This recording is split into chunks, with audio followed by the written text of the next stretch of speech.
ሰላም ብትችሉ ይሄ ቪዲዮ ብታዳምጡት ደስ ይለኛል። ምክንያቱም የምስጋና ቪዲዮ ስለሆነ ሁላችሁም እያንዳንዳችሁ እኔን የምትወዱኝና የምታስቡልኝ ስለሚመለከት ቁጭ ብላችሁ ወይም ከቻላችሁ በጆሮአችሁ ብቻ እያዳመጣችሁ ስራችሁን እየሰራችሁ ብትጨርሱት በጣም ደስ ይለኛል ስለሚመለከታችሁ። ሰላም ሰላም! ውድና የተከበራችሁ የዩቲዩብ ቤተሰቦች፣ የፀሐይ ዩቲዩብ ቤተሰቦች እንዴት ናችሁ? እኔ ደህና ነኝ፣ እግዚአብሔር የተመሰገነ ይሁን። ዛሬ የመጣሁት ለምስጋና ቪዲዮ ነው። እንደምታውቁት እንግዲህ ይሄ 2 ሳምንት በጣም ጭንቅ ውስጥ በጣም ፈተና ውስጥ ነበርኩኝ። እኔም ብቻ ሳይሆን ወዳጆቼ፣ ጓደኞቼ፣ እህት ወንድሞቼ ካጠገቤ ሆናችሁ ይህን ነገር የምታውቁ በሙሉ ጭንቅ ላይ ነበራችሁ። እኔ ብቻ አይደለሁም እና እንግዲህ አብዛኞቻችሁ ነግሬያችኋለሁ። ነገሩ እንደተስተካከለልኝ ብሩ እንደተመለሰልኝ ማለት ነው እና እንዴት እንደተፈጠረ እንዴት እንደሆነ ደግሞ ያልገባችሁ ሰዎች አላችሁ። ለሌላ ጊዜም ለእኔ ያስተምሮኛል ለእናንተም ያስተምራችኋል ብዬ ስላሰብኩኝ ነው። ጥንቃቄ ያስፈልጋል። እያንዳንዱን ነገር ብዙ ህጎች ተቀይሯል ሀገራችን ላይ። ድሮ ምን ችግር አለው ሰው እኮ አየኝ እንትና ፊት እኮ ነው ያደረግኩት ምስክር አለኝ ምናምን የሚል ነገር አይሰራም። በዘንድሮ ጊዜ ቪዲዮ ማስረጃ፣ ማንኛውም ነገር ወረቀት ማስረጃ ሊኖራችሁ ይገባል ማለት ነው። ለመሞገት የማይመች ጊዜ ነው ያለ ነው አሁን ላይ እና እኔ የተሸወድኩት ትናንትና የዛሬ 10 ዓመት የተውኳት ኢትዮጵያ ነው የመሰለኝ። ያ ማለት ክፉ ሆኗል ማለት አይደለም። እንደ ጊዜው እንደ ሰው እየከፋ ስለሆነ መካካድ ስላለ የትም ቦታ ልትገዙም ልትሸጡም ከፈለጋችሁ ጥብቅ ነው። ምን ችግር አለው የሚባል ነገር አይሰራም። ስለዚህ መጠንቀቅ አለብን ማለት ነው። በመጨረሻ ስም መጥቀስ ካለብኝም ጠቅሳለሁ። በደንብ አመሰግናችኋለሁ። መጀመሪያ ግን እንዴት እንደተፈጠረ ምን እንደተፈጠረ ልንገራችሁ ማለት ነው። እያንዳንዱን ነገር አስረዳችኋለሁ። እንግዲህ እኔ የ4 ዓመት የ5 ዓመት ያጠራቀምኩት ብር ነበረኝ። እንግዲህ አቅሜ ባይሆንም የሆነ የገባሁት ሪል ስቴት ነበረ አለ። አሁንም ልገዛ ብዬ ሳይሆን እንግዲህ ሰው ያስፈልጋችኋል። ክፍለ ሀገር እናት አባት እንግዲህ ታውቃላችሁ፣ ስለ ቤት ግዢ እናንተን የምትፈልጉት አይነት ቤት አታገኙም፣ ቤተሰብ ግዙልኝ ብላችሁ። ስለዚህ ራሳችሁ ሄዳችሁ ማድረግ አትችሉም። ያ እድል ያገኘሁት ምንድነው ዲኤምሲ ሪል ስቴት በኦንላይን እያስተዋወቁ ሳይ ለምን እዚህ ሪል ስቴት ውስጥ አልገባም ብዬ ገባሁኝ ማለት ነው። እነዛ ሰዎች ያስረዱኝ መጀመሪያ በውክልና መግዛት እንደሚችል፣ ሰው በሰው ስም ሆኖ የኔ ስም ያለበት ሆኖ ቀጥታ ወደ ስሜ ማዘር እንደሚቻል ብለው ነበር ያስረዱኝ መጀመሪያ ስገዛው። ቤቱ እንግዲህ ገዝቼው አይደለም ምንድነው የሚባለው በቃ ስገባበት ማለት ነው። እና ገባሁበት። ትንሽ ከፈልኩኝ። መጀመሪያው በጣም አነስ ያለ ስለሆነ ነው እኔም የገባሁበት ማለት ነው። በትንሽ ብር ስለጀመሩት ነው። በሚሊዮኖች ቢሆን ኖሮ ያ ገባሁት። በኋላ ክፍለ ሀገር ሂጄ ነበረ፣ ኢትዮጵያ ሂጄ ነበረ ባለፈው ዓመት። የምታውቁ ታውቃላችሁ። እሱን ስም ለማዞር ነበር የሄድኩት። ምክንያቱም 2ኛ ክፍያ ስለሚደርስ የግድ ማዞር ስላለብኝ ነው የሄድኩት። ሄድኩኝ። እንግዲህ እግዚአብሔር አልፈቀደም። ስለሄድኩኝ እኔ አልተሳካም። እኔ በመሄዴ ብቻ በቂ አልነበረም። ያ ሰውዬ የጓደኛዬ ባለቤት ነበረ፣ በሱ ስም ነበር የተገዛው ቤቱ። ግን እኔ የማውቀው መጀመሪያ በውክልና እንደሆነ ነው የተገዛው። ግን በውክልና አልነበረም፣ ሙሉ ለሙሉ በሱ ስም ነበረ። ብሩም የገባው ኦልሬዲ በሱ ስም ነው። እና የራሳቸው ኃላፊነት ስለሆነ እንደዛ ብለው እንደ ሽወዳ አይነት መስሎ ስለተሰማኝ ራሳቸውን ጨርሱ ብዬ ጥየው መጣው ወደዚህ ማለት ነው። ወደዚህ ከመጣው በኋላ 6 ወር ሙሉ ፈጀባቸው ይሄ ፕሮሰስ ማለት ነው። ለምን ብትሉ እዛ ሪል ስቴት ውስጥ ስትገቡ የእናታችሁ ወይም የአባታችሁ ልጅ በእናት ወይም በአባት ብትመሳሰሉ እንደ ስጦታ መልኩ ስም ማዞር ይቻላል።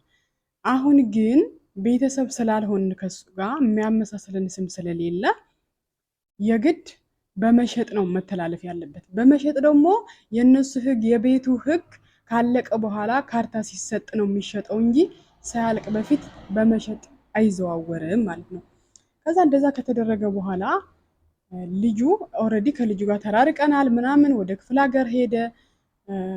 ከዛ በኋላ እዛም ውስጥ ያው ማብራራት አልፈልግም፣ ፈተና ነበረው። ብቻ በስንት መከራ ስሙ ዘረ ተመስገን ብዬ እግዚአብሔርን አመስግኜ ጨረስኩኝ። ከዛ ሁለተኛ ዙር ክፈይ ተባልኩኝ። አሁን ባለፈው ሳምንት ወይም 2 ሳምንት ባለፈው ወር ብቻ በዚህ ወር ውስጥ መክፈል አለብሽ ሁለተኛው ዙር ተባልኩኝ። እሺ ብዬ ይሄን ያህል ፐርሰንት ይሄን ያህል ብር መክፈል አለብሽ ተብዬ ከፈልኩ። የአንድ ነጥብ ምናምን ነው ኦልሬዲ የላኩት እና የላኩት ብሩ እንዴት መሰላችሁ? ቀጥታ ወዴት ነው የላኩት? ወደ ሪል ስቴቱ። ማድረግ ያነበረብኝ እንዴት መሰላችሁ? ወይም ወደ እህቴ ወይም ደግሞ ጓደኛ ልትኖር ትችላለች። ያመንኩት እኔ ለኔ ታማኝ የሆነ ሰው ወደሱ እልክና ያ ሰው ደግሞ የኔ ፋይል አለ ቤት የገዛሁበት የመጀመሪያ ደረሰኝ ያለበት ፋይል አለ። እሱን ይዘው ይሄድና ደረሰኙ ኦሪጂናሉን እንዲሁም ማስታወቂያውን አሳይቶ በእኔ ስም ደረሰኝ ይቆረጥልኛል እዛ ድርጅት ውስጥ ይሄን ያህል ዓለም ይሄን ያህል ከፍላለች ብሎ ማለት ነው። አሁን ግን እንደዛ አይደለም ያደረኩት። ቀጥታ ያ ሰውዬ ብቻ በስንት መከራ እንዲገኝ ተደረገ። እነሱ የሚፈልጉት ደግሞ በስሜ እንዲዘር እኔ ብር ልክ ያለው ይሄው ደረሰኝ ብዬ በስልክ ስልክ ኦሪጂናል ደረሰኙና ማስታወቂያው ኮፒ የሰውየው ይፈልጋል አሉኝ። እዛ ውስጥ ያሉ ሰራተኞች እዛ ድርጅት ውስጥ ያሉ ሰራተኞች ከየት ላምጣ ስላቸው አናውቅም። በጣም ብዙ መጠንቀቅ ያለብን ነገሮች አሉ። ይጠቅመንና አንድ ቀን ይዘውን ገደል ነው የሚገባው። ለዛውም በብዙ ነው ይዘውን የሚጠፉት። ይዘው ሊጠፉ ይችላል። እነዚህ ሰዎች እንግዲህ መሀላችን አረብ የዚህ ሀገር ሰው ስላለ ነው እንጂ እነዛ ሰዎች እኔ አላገኛቸውም ነበረ። ይላኩት አይላኩት ኦልሬዲ በእኔ ስም አይደለም ወደ ድርጅቱ የተላከው። ስለዚህ የኔ ብር የለም እዚህ ባህል ማልተበላ እኔ ተበላው ማለት ነው። ከዛ በኋላ በቃ ስንት ጸሎት፣ ስንት እንባ፣ ስንት ነገር፣ ስንት ልመና ተደርጎ ከነሱ ጋር ተጨቃጭቀን አረቡ ከሰዎች ጋር አገናኝቼ እንዲያወሩት አድርጌ እሱ ደግሞ ሲጫንባቸው ኢትዮጵያውያን እርስ በርሳችን በነገራችን ላይ በተለይ እንደዚህ ማጭበርበር ስራ ላይ የሚሰሩ በጣም በጣም በጣም በቃ ሰብአዊነት የጎደላቸው ናቸው አብዛኞቹ። እና በቃ ይሄ እንዴት ነው በቃ በዱላ ካልሆነ ወይም ደግሞ እውነት እኔ በጣም ግርም ይለኛል ለምን በንግግር መግባባት እንደማይፈልጉ እኔ አላቅምና በዚህ ያለ በዚህ በእግዚአብሔር እርዳታ ልቦናቸውን አራርተውልኝ መስታወቂያቸውም ደረሰኙም ተልኮ ወደ ድርጅቱ በስሜ እንዲሆን ተደረገ። በትናንትናው ቀን በ27 ሐምሌ 27 የማትረሳ ቀን ናት ለኔ ማለት ነውና ጓደኞቼን ያበሰርኩባት ቀን ከኔ ጋር የተጨነቁ ውድ ጓደኞቼ በጣም በጣም ነው የማመሰግናችሁ።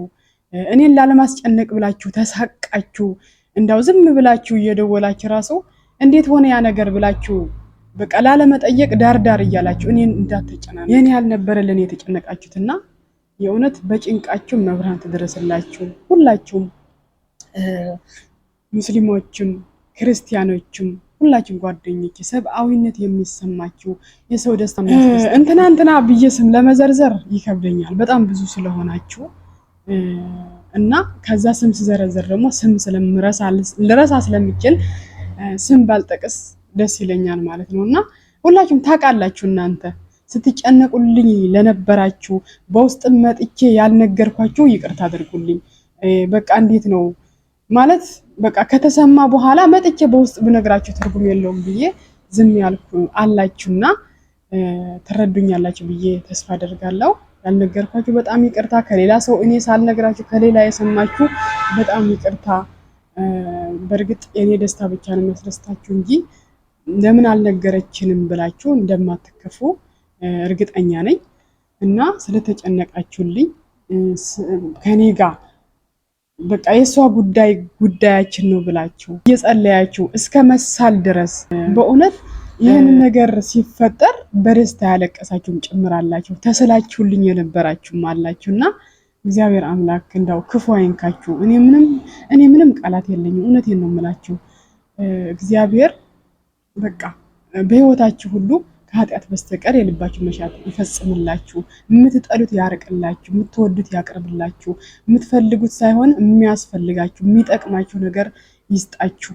እውነት እኔ እንጃ ምን እንደምላችሁ አላቅም። ሙስሊሞችም ክርስቲያኖችም ሁላችሁም በጣም አመሰግናለሁ፣ እወዳችኋለሁ ጓደኞቼ እና በአጠቃላይ ትንሽ ይጠቅማችኋል ብዬ ስላሰብኩኝ ነው።